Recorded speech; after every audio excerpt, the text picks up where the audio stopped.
todos e todas. Antes de mais nada, eu gostaria de agradecer a presença de vocês e também quero agradecer especialmente à Associação de Arquivologia do Estado de Goiás, especialmente à querida Heloísa Esser pelo convite, que fez toda a mediação da minha vinda. Da mesma forma, quero agradecer ao Centro de Informação, Documentação e Arquivo da Universidade Federal de Goiás, e aqui estendo meu agradecimento especial ao Flávio, que eu conheci hoje, mas vamos ter uma boa oportunidade de debater. Agradeço também aos patrocinadores e os apoiadores desse evento que possibilitaram a minha vinda. É uma alegria estar com vocês, conhecer essa cidade, é a primeira vez que eu venho a Goiás, e quero dizer que estão todos de parabéns pela realização desse terceiro encontro sobre arquivos, que é um evento necessário, que eu espero que siga acontecendo por muitos e muitos anos, porque ele é importante tanto no contexto aqui de Goiás, como do Centro-Oeste como um todo, e do Brasil também, né? Nós precisamos de mais eventos de arquivologia e do fortalecimento dessa área, que ainda, apesar da sua já não tão curta trajetória, ainda é uma área que precisa ser fortalecida. Bom, eu fui convidado a falar com você sobre um tema do patrimônio arquivístico, que é um tema que eu tenho me dedicado nos últimos anos, e esse tema ele é presença constante nos fóruns da área de arquivologia e também aparece de vez em quando no noticiário, infelizmente, muitas vezes pelo viés negativo, né? Sobretudo quando existe alguma perda indevida de documentos, enfim, de arquivos. Há uma visão mais ou menos predominante, quase do senso comum, que coloca a palavra patrimônio quase sempre numa perspectiva com a história ou com a cultura. Isso é bem natural. E talvez alguns de vocês tenham vindo aqui especificamente hoje para ouvir sobre essa perspectiva e como ela se relaciona com os arquivos. Nós vamos falar sobre isso, sim, mas eu gostaria que nós pudéssemos abordar a questão do patrimônio a partir de outras dimensões.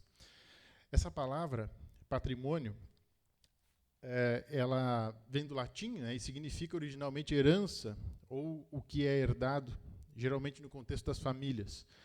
No direito, esse termo também serve para descrever os bens materiais ou morais que pertencem a uma pessoa, a uma instituição ou à coletividade. Geralmente, a palavra patrimônio, ela nunca vem sozinha, ela sempre é apresentada com algum complemento.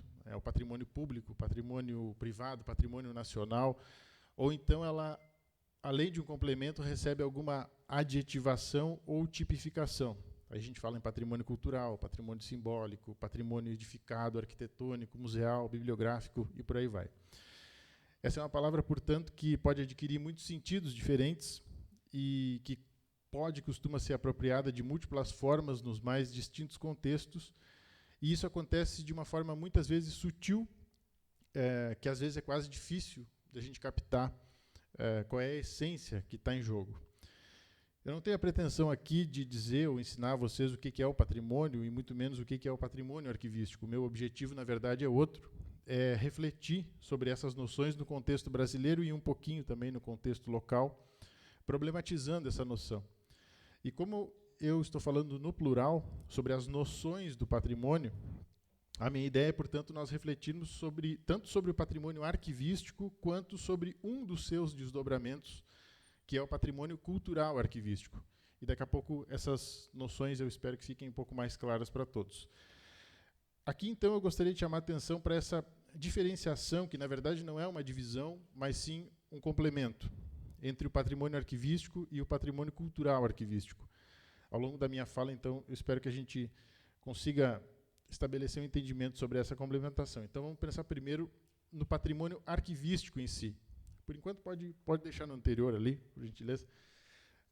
Bom, no nosso modelo de civilização, todas as atividades que precisam ser provadas são transformadas em documentos arquivísticos. Eu costumo brincar com os meus alunos, né, dizendo que, publicamente, nós não nascemos quando saímos do ventre das nossas mães, mas sim quando um documento atesta a nossa existência, né? A sociedade ocidental moderna e bastante burocratizada, ela é altamente dependente dos registros documentais e todos nós sabemos disso.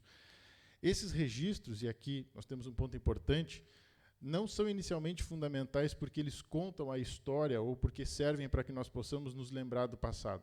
O documento arquivístico, ele é, antes de qualquer coisa, uma prova ou a tentativa de provar uma atividade realizada.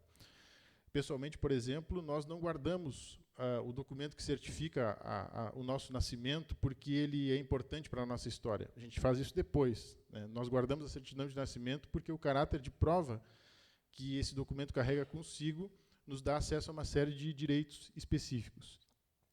As empresas privadas e as instituições públicas também produzem e guardam documentos por conta desse sentido.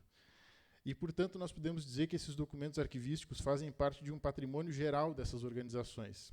Assim como uma empresa, um órgão público, conta com um prédio, com mobiliário, com recursos financeiros e humanos e considera isso como seu patrimônio, essas instituições também contam com as informações e os arquivos produzidos e acumulados no desempenho das suas funções. Tudo isso compõe um patrimônio geral que, às vezes, é, inclusive, monetariamente valorado. O conjunto das fichas de clientes de um banco, por exemplo, com os nomes, os endereços, os contatos desses clientes, constitui um patrimônio muito valioso para esse banco, porque é através desses documentos que se permite que se façam novos negócios, que se busquem outras formas de obter lucro. Os prontuários de paciente de um hospital garantem um atendimento qualificado, garantem que haja menos erros médicos, ou ainda que se preste um serviço organizado a quem precisa. O histórico escolar de um adolescente recém-aprovado no Enem, por exemplo, que é mantido no arquivo de uma escola, onde esse adolescente estudou, também serve como um bom exemplo, assim como outros tantos mais. É importante dizer que, mesmo quem não é arquivista, ou quem não trabalha na área, conhece a importância dos arquivos no dia a dia da sociedade.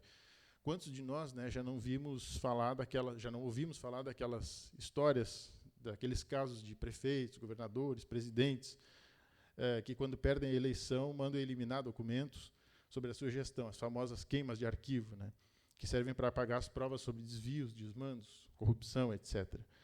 A gente sabe que essa é uma atitude deplorável, criminosa, mas que merece todo o nosso repúdio.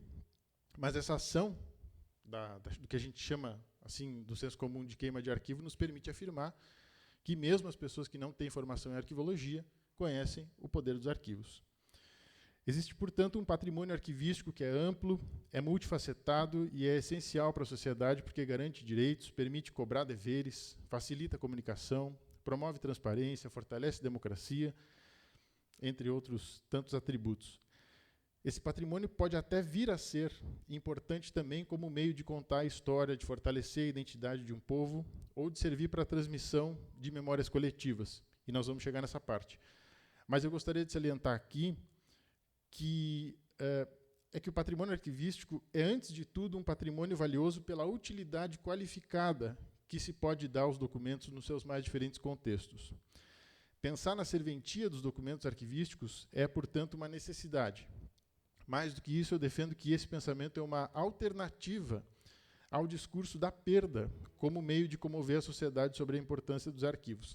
Agora sim, pode passar o slide aqui, eu queria explicar um pouco isso, né? Eu entendo que vários grupos da sociedade, os historiadores, os sociólogos, aqueles que não têm formação, mas são, de certa forma, entusiastas da memória, e também os arquivistas, sempre utilizaram uma certa retórica ou um discurso da perda do patrimônio histórico e cultural, como um meio de comover ou tentar comover a sociedade e de tentar impedir a destruição de arquivos que são considerados importantes para a cultura. Mas eu também entendo que, embora importante, esse discurso sempre foi muito limitado. Afinal de contas, nós continuamos sendo um país onde se abandonam e destroem arquivos dos mais variados períodos, sobre as mais distintas atividades e a respeito de todos os temas possíveis e imagináveis. A retórica da perda, esse discurso, ele costuma surtir mais efeito para outros tipos de patrimônio, muitas vezes.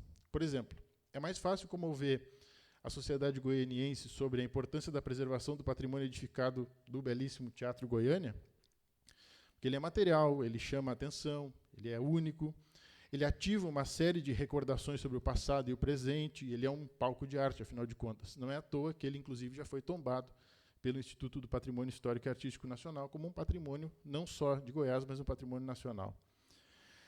Com os arquivos, no entanto, a situação é um pouco mais complicada. Um conjunto de documentos produzidos pela Prefeitura de Goiânia, ou pela Universidade Federal de Goiás, ou por qualquer outro órgão público, por exemplo, ele também é material, ele também pode ser único e também pode ser muito importante, mas as características desse tipo de patrimônio, do patrimônio arquivístico, são diferentes daquelas que nós observamos no patrimônio arquitetônico, no patrimônio edificado ou museal, entre outros. Primeiro que os arquivos são frágeis, né? O papel é muito menos resistente às intempéries do tempo do que o tijolo, a pedra, o cal. Um documento digital, por exemplo, se ele não for constantemente migrado para novos suportes, se torna inacessível em poucos anos. Os arquivos também são numerosos e geralmente chamam menos atenção. O registro de uma propriedade batido à máquina 50 anos atrás, que se mistura a outros milhares do mesmo tipo, ele tende a despertar menos interesse que um objeto antigo, já fora de uso e que passa a fazer parte de um museu, para ficar num exemplo, né? Os arquivos dependem ainda de um certo contexto cultural para serem reconhecidos na sua importância. Ninguém precisa ser alfabetizado para entender a relevância da preservação de um determinado casarão, ou de uma igreja antiga, ou de uma ferramenta que mostra como um grupo de trabalhadores lavrava a terra há 50 anos, por exemplo. Mas para entender a importância dos documentos arquivísticos é necessário que os sujeitos saibam, no mínimo, ler e entender o que estão lendo. O que, infelizmente, no Brasil, ainda muitas vezes é pedir muito. Para completar, a nossa sociedade parece ter demandas muito mais urgentes e comoventes que os arquivos. Somos um país profundamente desigual e complexo, tomado por um clamor constante de melhorias na saúde, na educação, na segurança, entre outros temas. Eu gosto sempre de lembrar que qualquer debate sobre políticas públicas precisa considerar que 30% das nossas cidades não tem dinheiro suficiente para pagar a estrutura das suas câmaras de vereadores. Então, eu acho que esse é um ponto que a gente não pode se deslocar dessa realidade. Sendo assim, e por tudo isso, eu tenho dúvidas sobre a capacidade que o discurso sobre a perda do patrimônio histórico ou cultural vinculado aos arquivos seja capaz de comover a população. E, vejam bem, eu não quero dizer com isso que a gente deva abandonar a denúncia sobre o extravio, o abandono ou a destruição indevida dos arquivos. Eu penso que nós temos que manter toda a nossa vigilância a respeito disso, sobre os descasos, e para que, na medida do possível, nós possamos despertar a população sobre a necessidade de preservar o nosso legado cultural. Mas a denúncia sobre o discurso, a denúncia ou o discurso sobre a possibilidade da perda não pode ser a nossa única ferramenta para isso. Eu penso que é preciso qualificar o entendimento da sociedade sobre o papel social dos arquivos. Mais do que isso, é imprescindível e até urgente que se compreenda a necessidade pública de organizarmos serviços, instituições e políticas arquivísticas em todos os âmbitos, mas principalmente nos setores governamentais. E aqui eu acho importante dizer o que são serviços, instituições e políticas arquivísticas no contexto dessa minha fala. Os serviços arquivísticos são os espaços, as pessoas e ainda as unidades responsáveis, aspas, por cuidar dos arquivos em uma instituição pública ou privada. Nem sempre esses serviços são formalizados no organograma das instituições e, às vezes, eles se resumem a uma sala em algum lugar das repartições, o famoso e conhecido arquivo morto, onde se acumulam os documentos. Mas, ainda assim, esse serviço sempre existe de alguma forma. O arquivo da escola de um município, por exemplo, onde estão os históricos dos alunos, os documentos sobre a contabilidade desse lugar, os cadernos de chamados, os registros de notas, enfim. Esse arquivo é operado ou cuidado por uma ou mais pessoas, que na maioria das vezes não são arquivistas. Ele é o serviço arquivístico dessa escola. Ali estão os documentos produzidos ou acumulados por ela em função das suas atividades. As instituições arquivísticas, por outro lado, têm outro papel e importância. Uma instituição arquivística existe quando ela é criada por um ato jurídico legal, dentro de um âmbito específico. Recentemente, o professor Welder Silva, da Universidade Federal de Minas Gerais, publicou um texto muito elucidativo em relação a esse tema. E ele nos diz que uma instituição arquivística deve ser formalmente criada, ter personalidade jurídica própria, autonomia gerencial, recursos e infraestrutura próprias para operar, tanto na gestão de documentos quanto na preservação e acesso aos mesmos. A instituição arquivística de um município, por exemplo, pode ser o Arquivo Público Municipal. Aí eu sempre brinco com letras maiúsculas, né? Além de preservar os conjuntos de documentos que são considerados como patrimônio cultural, essa instituição também deve ser emanadora das diretrizes sobre o funcionamento dos serviços arquivísticos nos diferentes órgãos do seu âmbito de atuação, no caso, o município. Essas diretrizes e a ação coordenada organizada, planejada, com objetivos e princípios claros, constituem o que nós chamamos de uma política arquivística. E fecha esse entendimento que não é uma invenção da arquivologia ou da minha forma de pensar, mas que é, sim, a única interpretação possível sobre o artigo 216 da Constituição Federal e sobre a lei que regulamenta esse artigo, que é a Lei 8.159, Lei de Arquivos, que está vigente há mais de 30 anos e, portanto, não é uma novidade. Para usar o exemplo que eu dei antes, né? Uma escola municipal produz e acumula todo um conjunto de documentos arquivísticos em função das suas atividades. Esses documentos são as provas dessas atividades, servem para a tomada de decisões, servem para garantir direitos, para promover eficácia sobre serviços ali prestados. E como esses documentos são públicos, eles precisam, porque a lei assim determina, eles precisam ser geridos e, em alguma medida, também preservados. Então, o correto é que uma instituição arquivística pública defina como deve funcionar o serviço arquivístico dessa escola, na verdade, de todas as escolas, como os documentos devem ser produzidos, como eles devem ser classificados, se podem ser eliminados quando já não tem mais serventia, se precisam ser preservados, se são publicamente acessíveis, etc. Essas definições gerais, que são definições sobre o patrimônio arquivístico amplo, compõem as políticas arquivísticas. Portanto, cabe às instituições arquivísticas, em articulação com os serviços, formular, debater, implementar e avaliar a efetividade das políticas arquivísticas que vão virar realidade através de leis, de normas, de planos, de diretrizes orçamentárias e de ações técnicas diretas, concretas. É assim que os países mais avançados do mundo nessa matéria conseguem promover o bom uso, a preservação e o acesso ao seu patrimônio arquivístico. Pode passar.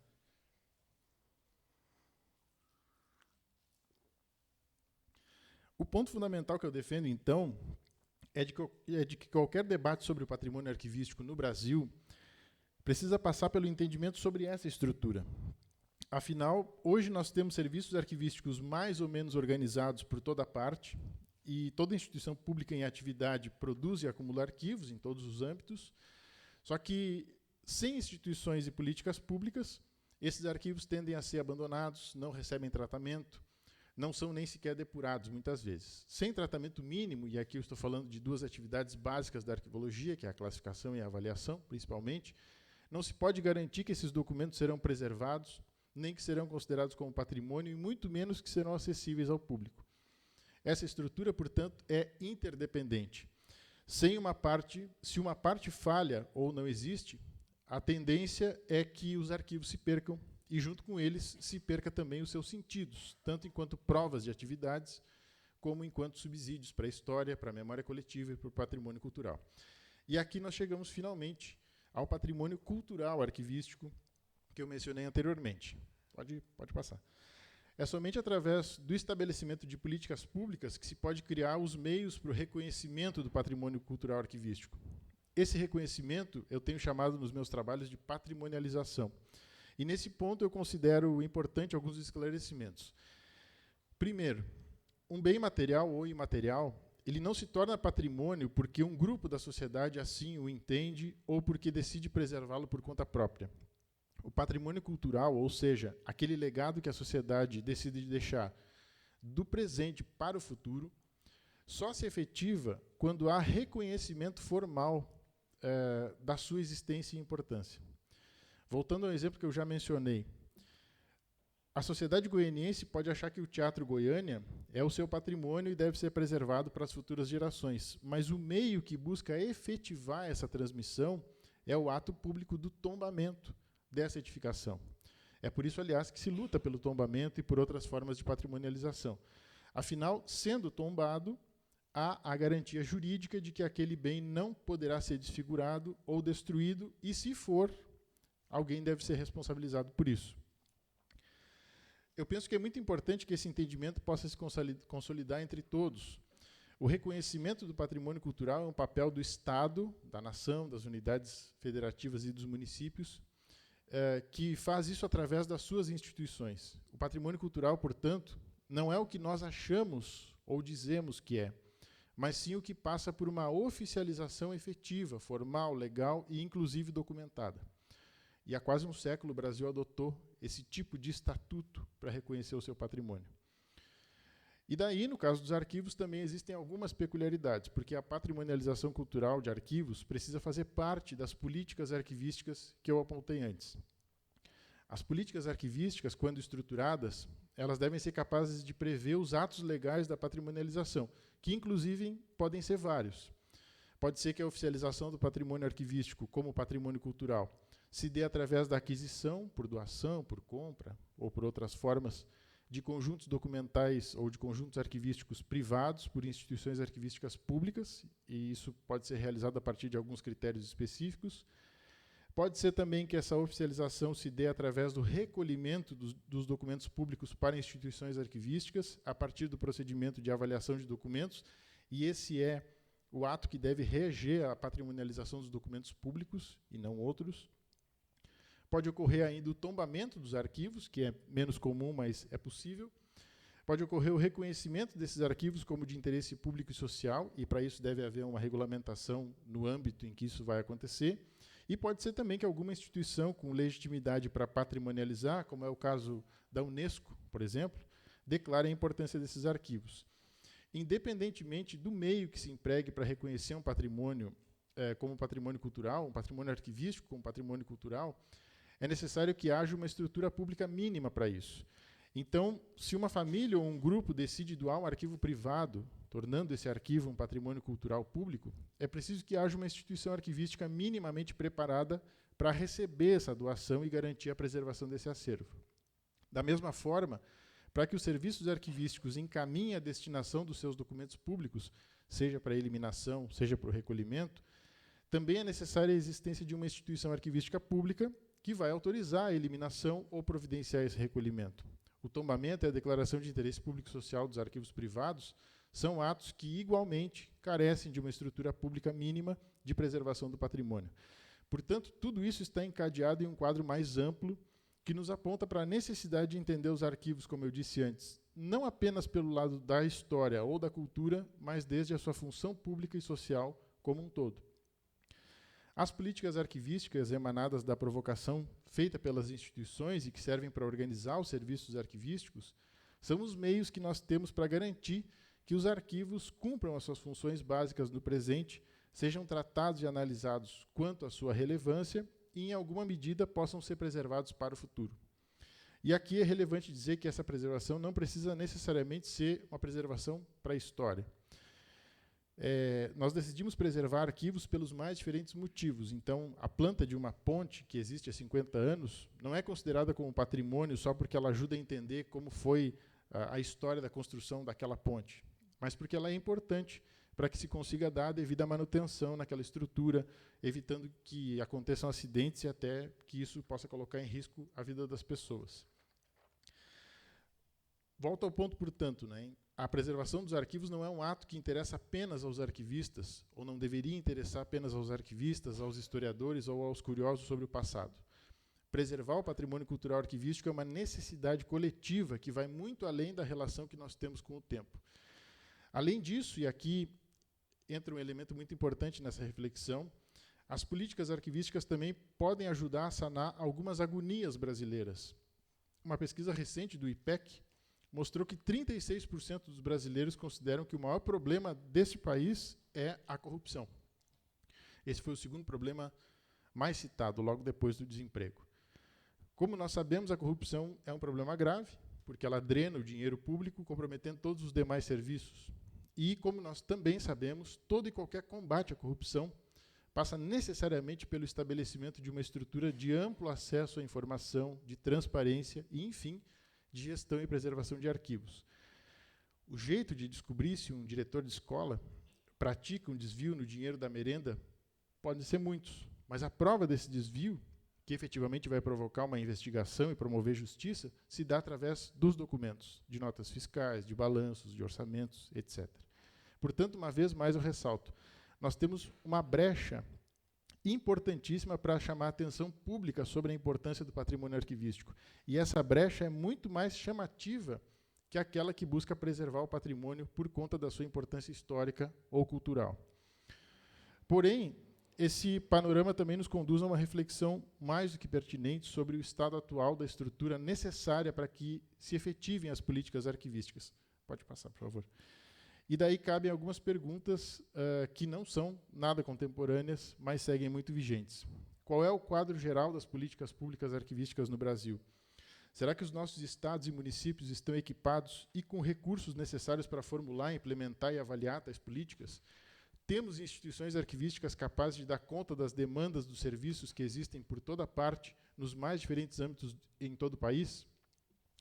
Amanhã, vocês vão ter uma palestra muito importante com o Antônio Laurindo dos Santos sobre a constituição de arquivos públicos estaduais e municipais, então não quero me estender muito sobre esse tema, mas para que nós possamos ter clareza. De acordo com alguns dados preliminares, e o Laurindo pode depois me corrigir, dos 5.570 municípios brasileiros, só 88 possuem instituições arquivísticas devidamente institucionalizadas em lei. Como disse a Heloísa na sua fala inicial, há estados da federação que até hoje não têm arquivo público criado por lei, com sede própria, com recursos humanos e toda a estrutura necessária. E pior, se é verdade que nós temos casos absolutamente dignos de aplauso, como o caso do Arquivo Público do Estado de São Paulo, também é verdade que nós temos episódios totalmente constrangedores. Na semana retrasada, por exemplo, o prédio que abriga o Arquivo Público do Estado da Bahia foi a leilão. E o Arquivo do Estado da Bahia é um dos mais importantes do país, por toda a trajetória histórica daquele Estado. Portanto, para que nós possamos tratar a sério as questões do patrimônio arquivístico, nós precisamos pensar e agir para o estabelecimento das instituições e políticas arquivísticas que tanta falta fazem nesse contexto. O estabelecimento dessa estrutura, que a legislação brasileira trata como sistema, é necessário e urgente, mas também é um meio para buscarmos o reconhecimento sobre o que eu já mencionei antes como o papel social dos arquivos para a coletividade. Se tivermos serviços, instituições e políticas arquivísticas devidamente organizadas e legitimadas, teremos também as condições básicas para que os arquivos cumpram o seu papel como fontes de prova, garantias de direitos, instrumentos para a promoção do acesso à informação e combate à corrupção e aos abusos. Esse é um país, e nós temos que ter noção disso, que clama por melhorias nos seus serviços, que pede por mais agilidade nas decisões públicas, que deseja mais transparência, menos disfunções de burocracia, menos corrupção e mais empenho no bom uso dos recursos públicos. E tudo isso, absolutamente tudo isso, passa por termos meios mais qualificados de produção, reunião, uso, tramitação, preservação e acesso à informação, meios esses que, repito, só podem ser garantidos através de políticas públicas que incluam as políticas arquivísticas. Além disso, o Brasil é também um país que ainda não conseguiu compreender plenamente as características da sua própria formação. Nós temos desafios enormes a respeito do entendimento coletivo sobre o nosso passado e o nosso presente. Nós não conseguimos aplacar os imensos prejuízos sociais causados por quase 400 anos de escravidão, não julgamos nem punimos aqueles que nos impuseram regimes autoritários e violentos.